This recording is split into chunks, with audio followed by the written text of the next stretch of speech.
Alors Pierre, selon qu'on est blanc ou noir, homme ou femme, est-on reçu de la même façon lorsqu'on vient contracter un prêt dans une banque? Eh bien apparemment non, c'est de moi ce qui ressort d'une étude de testing faite par la mairie de Villeurbanne et dévoilée aussi cet après-midi par le défenseur des droits Jacques Toubon. Oui, et cette opération en vérité, elle reposait sur deux typologies de demandes de prêt. Un prêt pour créer son entreprise et un prêt pour acheter un appartement. Et dans les deux cas, les demandeurs étaient de nationalité française, ils avaient un profil totalement identique, les mêmes revenus, la même situation familiale, et leur demande de prêt portait sur un projet comparable. Donc, en toute logique, les banques qu'ils ont contactées auraient dû accueillir leur demande de façon totalement identique. Or, ça n'a pas été le cas. Alors, concrètement, en quoi ce traitement a-t-il été différent ?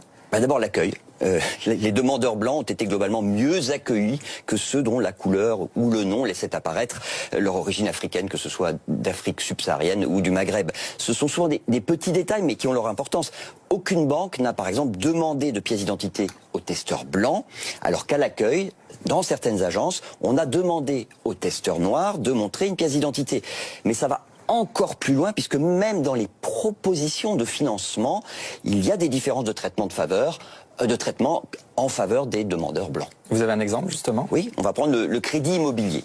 Avec un couple qui est en HLM et qui veut s'acheter un appartement. Eh bien, dans la grande majorité des cas, l'offre proposée aux testeurs blancs est financièrement plus intéressante.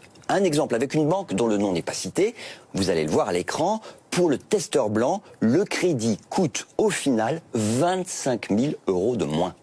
Alors, cette forme de discrimination, évidemment, elle est illégale. Ah oui, c'est totalement interdit.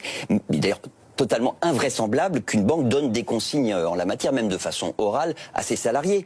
Mais le conseiller de clientèle dispose généralement d'une marge de manœuvre pour établir son offre de prêt. Et on voit bien que, peut-être de façon totalement inconsciente, il ne nous juge pas de la même façon selon notre couleur de peau ou notre sexe. Il y a des différences entre hommes et femmes, c'est quoi? Elles sont assez infimes en vérité. C'est jamais sur les conditions de prêt, c'est plus parfois dans la façon de répondre ou d'accueillir. Merci beaucoup Pierre Kupferman.